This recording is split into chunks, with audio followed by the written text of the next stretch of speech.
Shalom à tous, merci de me recevoir chez vous.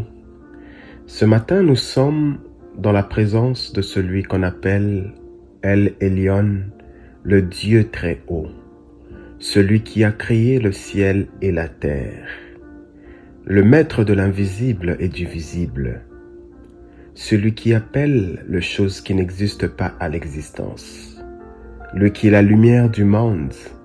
Il s'appelle l'Éternel, le Tout-Puissant. Et ce matin, il veut nous enseigner. Car il est écrit, frères et sœurs, peuple de Dieu, nous serons tous enseignés de Dieu. Tous nous connaîtrons le Seigneur. Que Dieu nous protège et qu'il fasse briller sur nous sa lumière. Merci de prendre part à cette série d'enseignements. Et pendant cette série d'enseignements, nous aurons deux parties. La première partie, nous verrons comment les Madians ont fait peser leur pouvoir sur les Israélites. C'était qui les Madians? Les Madians, c'étaient les ennemis des Israélites. Les Madians ont lutté plusieurs années pour l'échec des Israélites. Les Madians ne voulaient pas la prospérité des Israélites. Mais aussi, nous verrons comment Dieu, par la suite, a donné la victoire aux Israélites à travers un jeune homme qu'on appelait Gédéon. Et dans la deuxième partie de cet enseignement, nous verrons comment Gédéon a pu détruire les autels sataniques qui pesaient sur la maison de son père. Non seulement les autels qui pesaient sur la maison de son père, mais aussi les autels de Baal qui pesaient sur Israël. Et nous allons voir comment Gédéon a pu apporter une grande délivrance aux Israélites. Mais aujourd'hui, nous verrons tout d'abord l'histoire des Madians sur les Israélites. Nous verrons comment Dieu a appelé Gédéon. Merci d'être là. Alors je vous demanderai de prendre vos Bibles. Nous allons lire dans Juges chapitre 6 à partir du verset 1er jusqu'au verset 10. Juges chapitre 6 à partir du verset 1er jusqu'au verset 6. La Bible nous révèle que les Madians font peser leur pouvoir sur les Israélites. Juges chapitre 6, à partir du verset 1er jusqu'au verset 10. La Bible dit, « Les enfants d'Israël firent ce qui déplaît à l'Éternel, et l'Éternel le livra entre les mains des Madians pendant 7 ans. La main des Madians fut puissante contre Israël. Pour échapper à Madian, les enfants d'Israël se retiraient dans les ravins de montagne, dans les cavernes et sur les rochers fortifiés. Quand Israël avait sémé, Madian montait avec Amélec et le fils de l'Orient, et ils marchèrent contre lui. Ils campaient en face de lui, détruisaient les productions du pays jusque vers Gaza, et ne laissaient en Israël ni vivre, ni brebis, ni bœufs, ni ânes. Car ils montaient avec leurs troupeaux et leurs tentes. Ils arrivaient comme une multitude de sauterelles, ils étaient innombrables, eux et leurs chameaux, et ils venaient dans le pays pour le ravager. Israël fut très malheureux à cause de Madian. Et les enfants d'Israël crièrent à l'Éternel. Lorsque les enfants d'Israël crièrent à l'Éternel au sujet des Madians, l'Éternel envoya un prophète aux enfants d'Israël. Il leur dit, « Ainsi parle l'Éternel, le Dieu d'Israël. Je vous ai fait monter d'Égypte et je vous ai fait sortir de la maison de la servitude. Je vous ai délivré de la main des Égyptiens et de la main de tous ceux qui vous opprimaient. Je les ai chassés devant vous et je vous ai donné leur pays. Je vous ai dit, je suis l'Éternel votre Dieu. Vous ne craindrez point le Dieu des Amoréens dans les pays dans lesquels vous habitez. Mais vous n'avez point écouté ma voix. Vous n'avez point écouté ma voix. » Dans ce texte que nous venons de lire, nous voyons l'histoire des Madians. Et les Madians, à cette époque, ils faisaient peser totalement leur pouvoir sur les Israélites. C'est-à-dire qu'ils avaient le contrôle total sur les Israélites. Les Israélites se retrouvaient dans une situation difficile. Ils étaient dominés par les Madians. La Bible nous révèle que à cause de Madian, les Israélites furent très malheureux, ancrés dans une profonde misère. Mais la question qu'on se pose, quelle avait été la cause de ce malheur? Parce qu'en réalité, il n'y a jamais eu des malheurs sans cause. Il n'y a jamais eu des problèmes sans source. Si Israël, à cette époque, passait par des moments difficiles, c'est-à-dire qu'il y avait une cause. D'où provenait la source de toute misère que les Israélites vivaient à cette époque?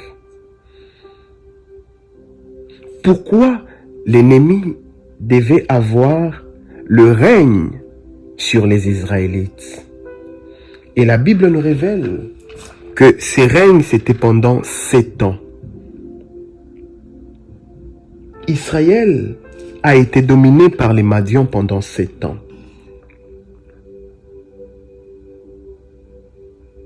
Car la Bible nous révèle que l'Éternel avait livré les Israélites aux mains des Madians pendant 7 ans. Mais pourquoi l'Éternel va décider de livrer son peuple pendant autant d'années?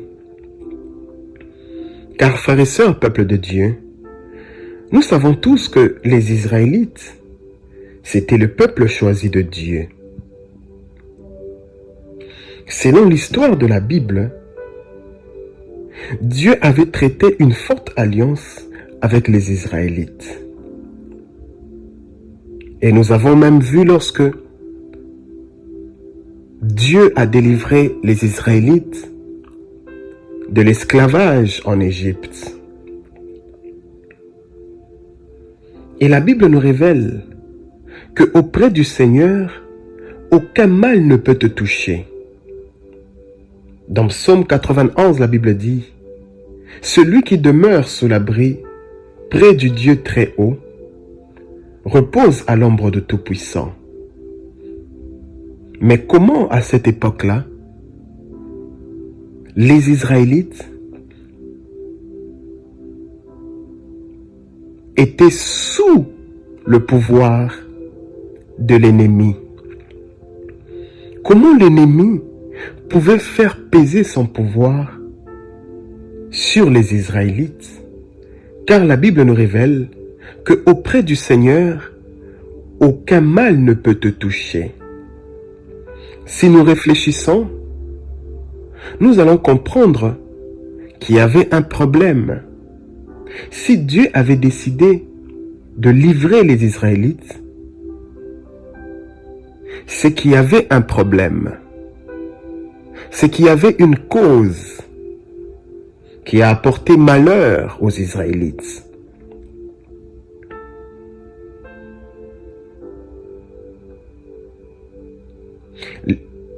Je vous demanderai de lire dans 2 Rois, chapitre 17, à partir du verset 35 jusqu'au verset 38. Nous allons découvrir la cause de la souffrance des Israélites. 2 Rois, chapitre 17, à partir du verset 35 jusqu'au verset 38. 2 Rois, chapitre 17, à partir du verset 35, je lirai jusqu'au verset 37. Dans ce texte,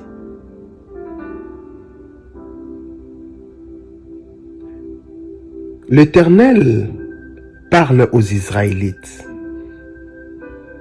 Il leur dit: j'ai traité avec vous une alliance et je vous ai donné cet ordre: n'adorez pas d'autres dieux. Ne vous mettez pas à genoux devant eux. Ne leur servez pas et ne les offrez pas de sacrifice.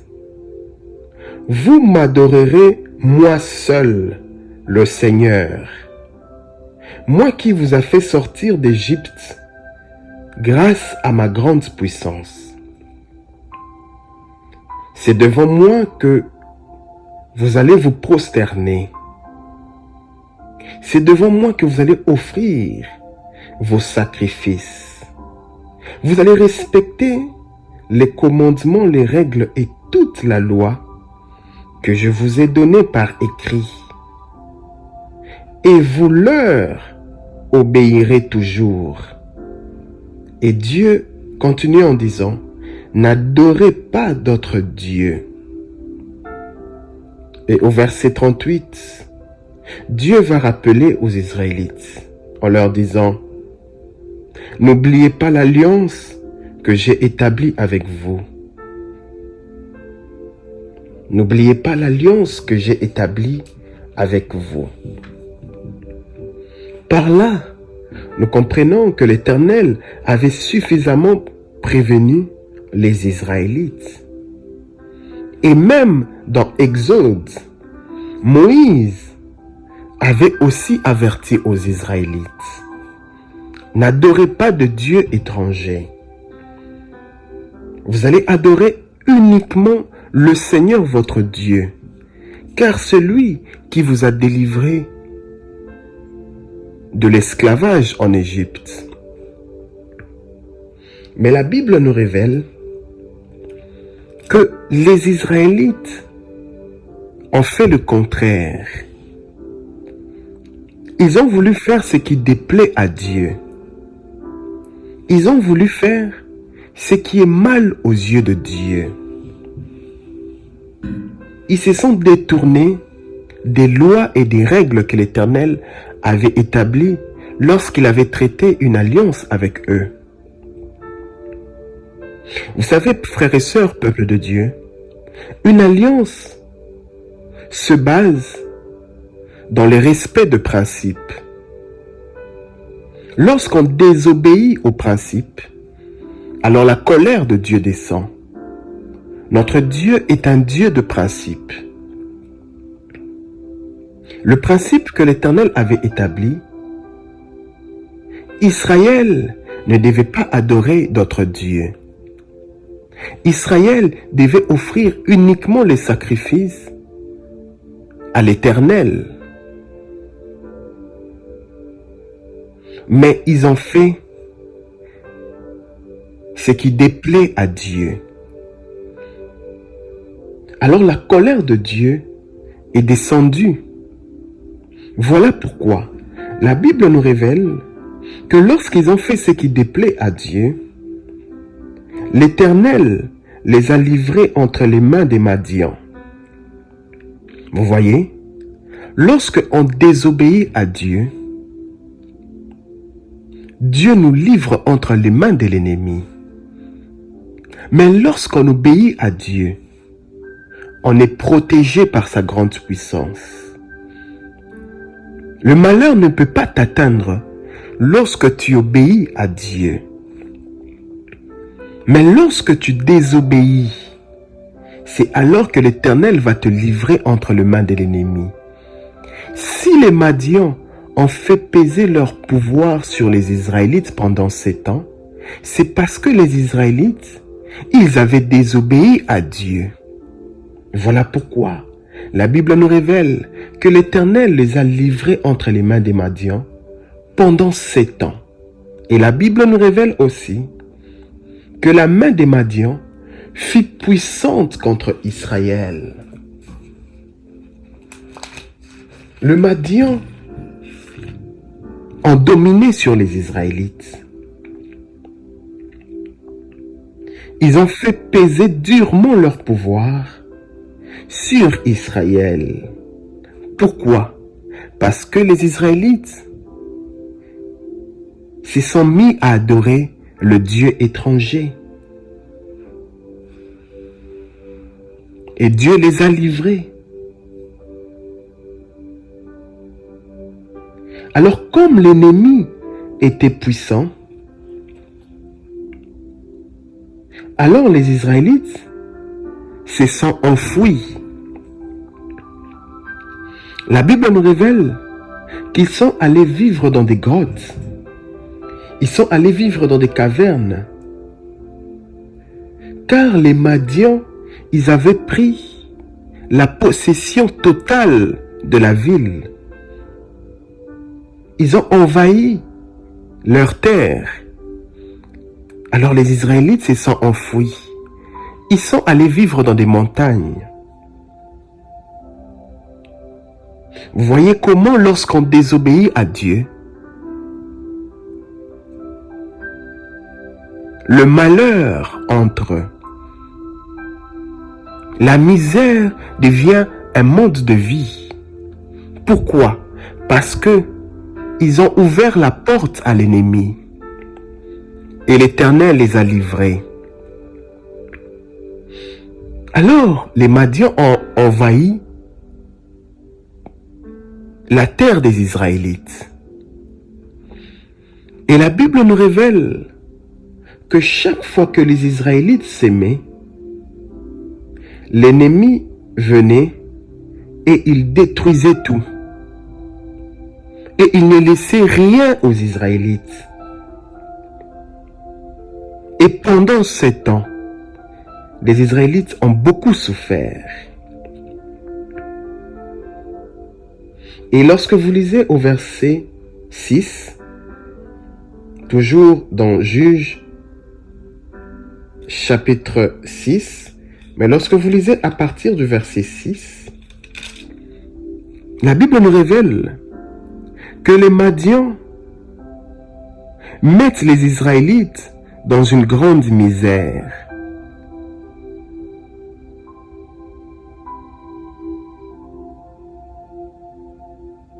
Une misère incroyable.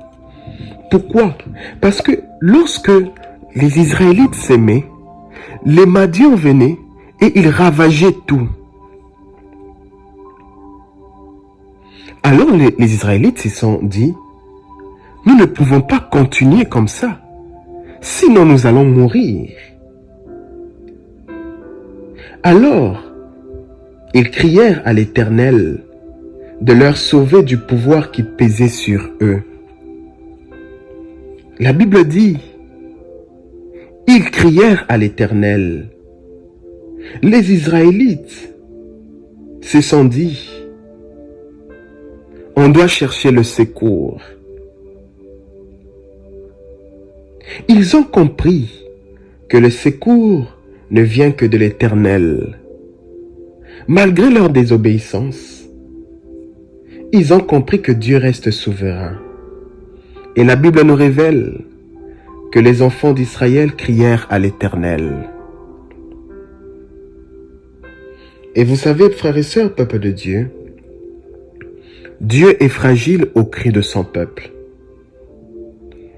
Et la Bible nous révèle que Dieu a écouté le cri de son peuple.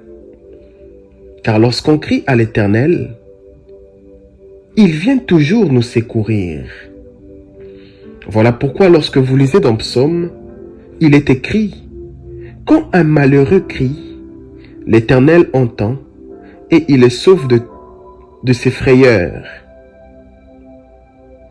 Quand tu cries à l'Éternel, l'Éternel n'est pas sourd. L'Éternel entend et il est prêt pour te sauver. Voilà ce qui s'est passé avec les Israélites. L'ennemi a apporté la souffrance. L'ennemi a apporté la misère. Mais lorsqu'ils ont crié à l'Éternel, l'Éternel a entendu leurs cris, malgré leur désobéissance. Et la Bible nous révèle qu'au verset 7, quand les Israélites appellent le Seigneur pour les libérer des Madians, le Seigneur envoie d'abord un prophète. Et ce prophète-là avait pour mission de rappeler aux Israélites l'alliance qu'ils avaient traitée auparavant avec l'Éternel. Écoutez ce que ce prophète va dire aux Israélites. Cet homme leur dit de la part du Seigneur, « Moi, le Seigneur, le Dieu d'Israël, je vous ai fait sortir d'Égypte, où vous étiez esclaves. Je vous ai libérés des Égyptiens et de tous ceux qui vous maltraitaient. J'ai chassé vos ennemis devant vous. Et je vous ai dit que je suis l'Éternel votre Dieu. Ne servez pas les dieux étrangers. Mais vous ne m'avez pas écouté. » Dieu va rappeler aux Israélites. Je vous ai dit de ne pas servir les dieux étrangers, le Dieu des Amoréens. Mais vous, vous avez choisi d'offrir des sacrifices à ces dieux-là.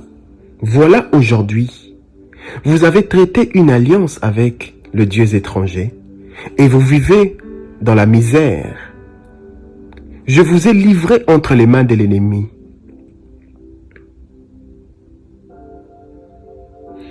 Mes frères et sœurs, peuple de Dieu, comme nous savons tous, notre Dieu est lent en colère et riche en bonté. Sa colère dure peu de temps, mais l'amour de l'Éternel dure pour toujours. Alors la Bible nous révèle dans Juge chapitre 6 à partir du verset 11, le Seigneur va décider de délivrer les Israélites du pouvoir des Madians. Mais le Seigneur va observer parmi les Israélites qui choisir, qui devra apporter la délivrance aux Israélites. Voilà pourquoi dans Juge chapitre 6, à partir du verset 11, la Bible nous parle de Gédéon. Le Seigneur appelle Gédéon pour délivrer les Israélites. C'était qui Gédéon? Gédéon, c'était un jeune homme, un agriculteur à cette époque. Il était parmi cette communauté des Israélites que Dieu avait traité l'alliance. Et la Bible nous révèle que dans Juge chapitre 6, à partir du verset 11, l'ange de l'Éternel apparaît à Gédéon. Il apparaît à Gédéon là où Gédéon avait l'habitude de battre le blé, car Gédéon était un jeune agriculteur. Et l'ange de l'Éternel va se montrer à Gédéon. Et il va dire à Gédéon, « Gédéon, le Seigneur est avec toi. » vaillant héros. Autrement dit, combattant courageux. L'ange dit à Gédéon, le Seigneur est avec toi, vaillant héros. Mais Gédéon va se tourner. Gédéon va répondre à l'ange du Seigneur, si l'Éternel est avec nous, pourquoi toutes ces choses nous sont-elles arrivées? Ah, Gédéon s'étonne. Si l'Éternel est avec nous, pourquoi toutes ces choses nous sont-elles arrivées? Comment les Madians font peser leur pouvoir sur nous? Et Gédéon dit à l'ange, où sont tous ces prodiges que nos pères nous ont toujours racontés? Quand nos pères nous disaient, l'Éternel ne nous a-t-il pas fait sortir d'Égypte? Et Gédéon dit à l'ange, maintenant l'Éternel nous a abandonnés. Regarde comment nous vivons pour avoir de quoi manger. Moi, Gédéon, je dois battre le blé. Les Madians ont apporté une grande misère. Et Dieu nous a livrés pendant autant d'années. Mais comment tu peux me dire que l'Éternel est avec nous? Comment tu peux dire que je suis un vaillant héros? Lorsque je me regarde, je ne représente absolument rien. Et la Bible nous révèle que l'ange va dire à Gédéon, va avec cette force que tu as et délivre Israël de la main des Madians. N'est-ce pas moi qui t'envoie? L'Éternel parle au travers son ange. Il dit à Gédéon, va avec cette force que tu as. Va délivrer les Israélites de la main des Madians. N'est-ce pas moi l'Éternel qui t'envoie? N'est-ce pas moi l'Éternel qui t'envoie?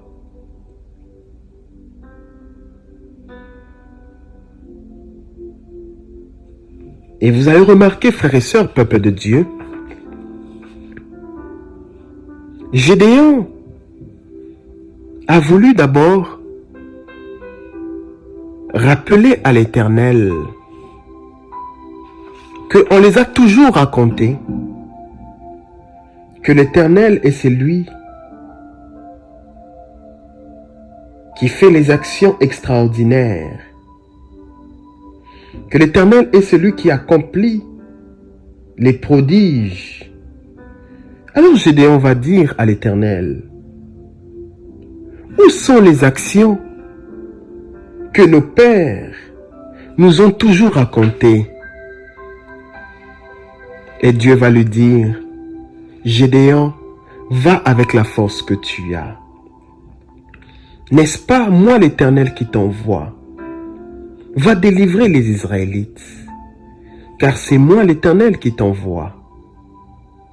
Frères et sœurs, peuple de Dieu, posons-nous la question. Gédéon avait quelle force pour délivrer les Israélites? Lorsque nous lisons l'histoire de Gédéon, tout d'abord Gédéon était un jeune homme. Son travail, il ne faisait que battre le blé. Sa famille était misérable. Gédéon n'avait rien pour attirer le regard.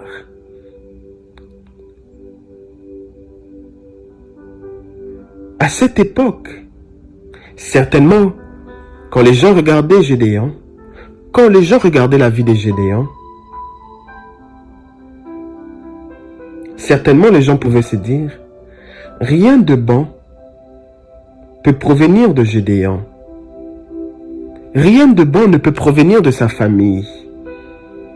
Personne ne pouvait imaginer à cette époque-là que Dieu pouvait se servir de Gédéon pour libérer tout un peuple. Les gens voyaient en Gédéon un jeune agriculteur misérable. Mais Dieu voyait en Gédéon un vaillant héros. Dieu voyait en Gédéon un combattant courageux. Voilà pourquoi j'aime toujours ce qui est écrit dans la Bible. La Bible nous révèle que la pierre qu'on a rejetée est devenue la pierre principale de la maison. Dieu est celui qui a le pouvoir de prendre un indigent, quelqu'un qui est dans la boue, et de le faire asseoir avec les grands. Lorsqu'on observait la vie de Gédéon, c'était comme de l'argile. Vous voyez, l'argile n'a pas de forme, jusqu'à ce que le potier donne la forme à l'argile. La vie de Gédéon n'avait pas de forme.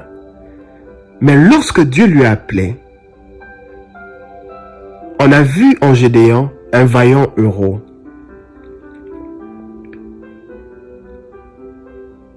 Il est celui qui prend un indigent et il fait de lui un héros. Et j'aimerais te dire ce matin, tu es un héros.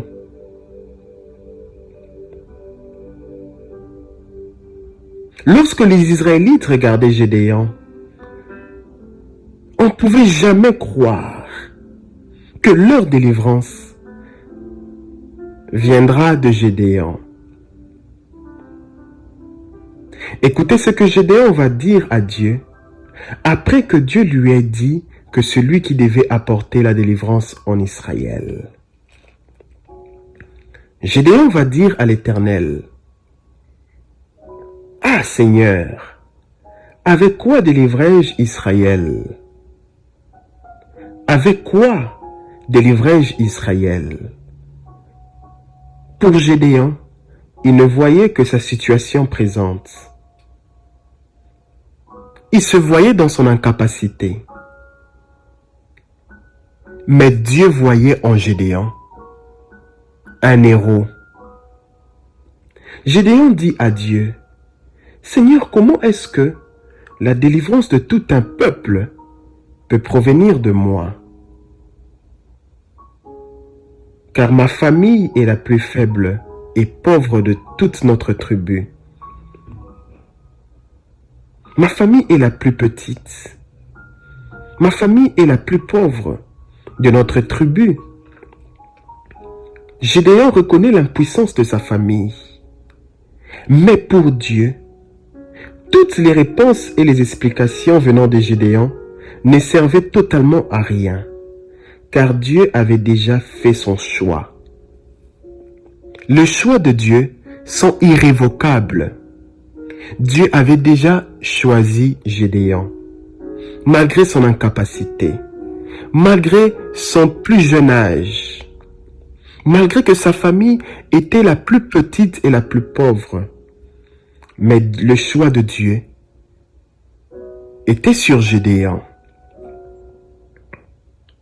Et Dieu va dire à Gédéon, « Je serai avec toi et tu battras les Madians comme un seul homme. » Par là, Gédéon a reçu l'assurance que Dieu sera avec lui.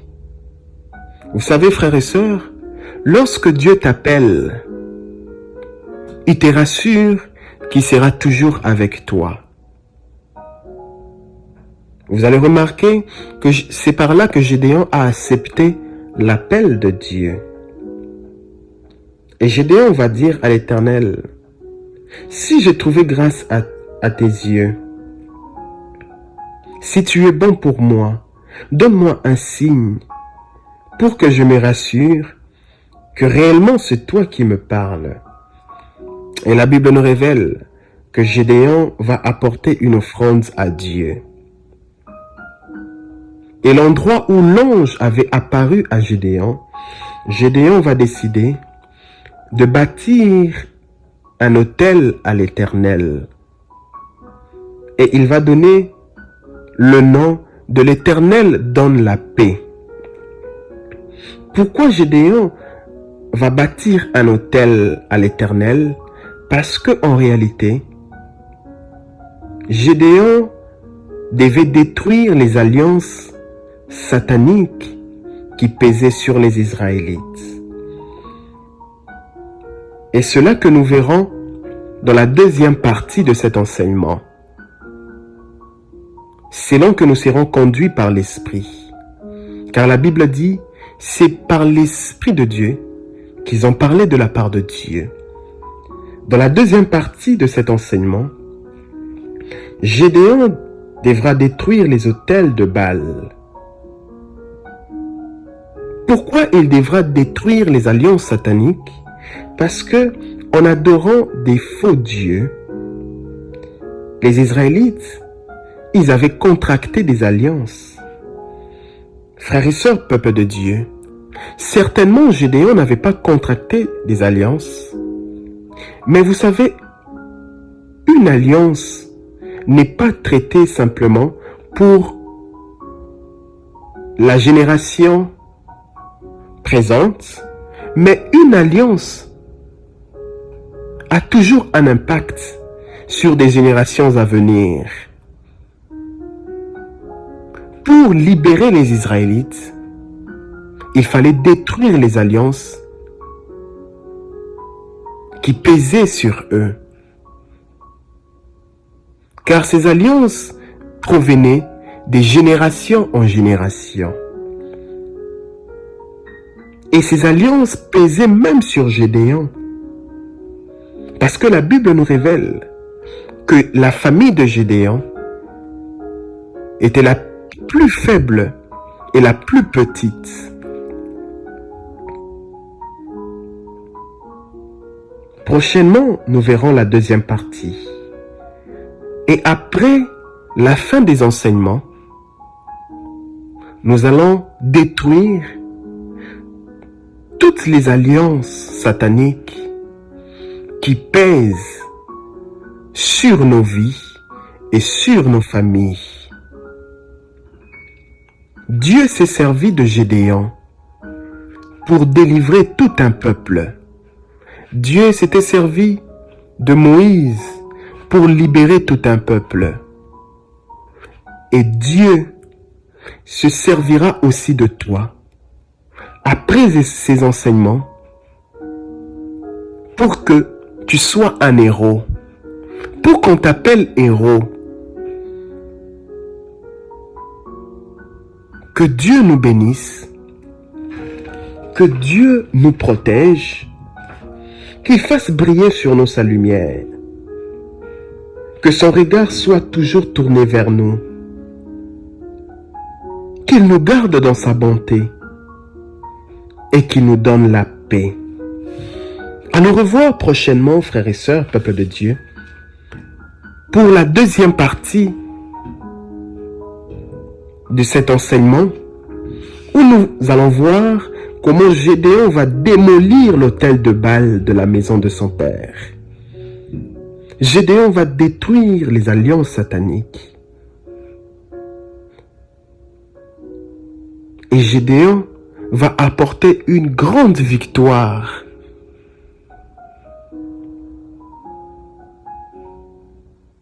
À nous revoir prochainement. Merci de m'avoir reçu chez vous. Shalom.